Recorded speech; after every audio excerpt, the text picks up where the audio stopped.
Actualité africaine, comprendre la confédération de l'AES. Créée le samedi 6 juillet à Niamey au Niger, la confédération AES comprend le Mali, le Burkina Faso et le Niger. Avant d'avancer dans ce dossier, il faut savoir qu'une confédération est différente d'une fédération. Une confédération est une union d'États indépendants qui, par un ou plusieurs traités, délèguent l'exercice de certaines compétences à des organes communs destinés à coordonner leur politique dans un certain nombre de domaines, sans constituer cependant un nouvel État superposé aux États membres. Là où une fédération est constituée de plusieurs États ayant la même constitution, on parle alors d'État fédéral. Les accords qui lient les pays de la fédération AES comme mesure intermédiaire à la création de la confédération, les trois États ont d'ores et déjà envisagé la création d'une force de défense commune. C'est le 16 septembre 2023 que le Mali, le Niger, le Burkina Faso ont signé la charte de Liptako-Gouma, donnant naissance à l'Alliance des États du Sahel, AES, structure censée fonctionner comme une alliance stratégique et de coopération entre ses membres.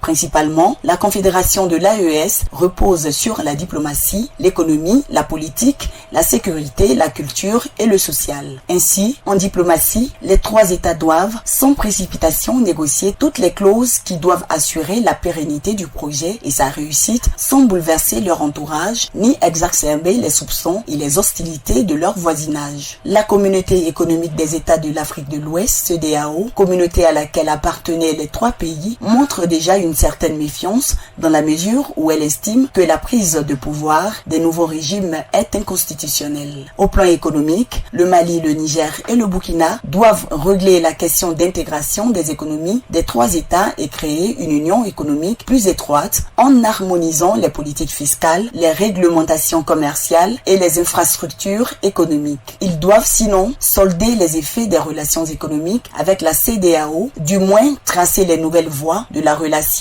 et des échanges avec cette communauté. En politique, l'action des membres de l'Alliance devra convaincre les forces politiques et les populations des États pour soutenir une telle union, ce qui peut nécessiter de longues campagnes de sensibilisation, des débats publics et des réformes institutionnelles internes dans chaque État. Au plan sécuritaire, l'action doit renforcer l'interopérabilité entre armées des trois États membres et créer un cadre de défense commun, ce qui pourrait inclure des accords de défense mutuelle ou la création d'une force de défense commune. Au plan culturel et social, l'action devra encourager les échanges culturels et sociaux entre les populations des trois États pour favoriser un sentiment d'identité commune et de solidarité. Ces actions nécessitent un engagement politique considérable de la part des dirigeants de l'Alliance et une volonté de compromis de la part des trois États. Ils devraient également tenir compte des diversités culturelles, politiques et économiques de chaque État. Le processus est long et complexe et requiert une préparation minutieuse. Parmi ces facteurs motivant la création de la fédération, l'impératif développement économique, la capitalisation sur l'interdépendance et la complémentarité économique, la stabilité régionale, les échanges culturels, le renforcement des capacités et le positionnement géostratégique.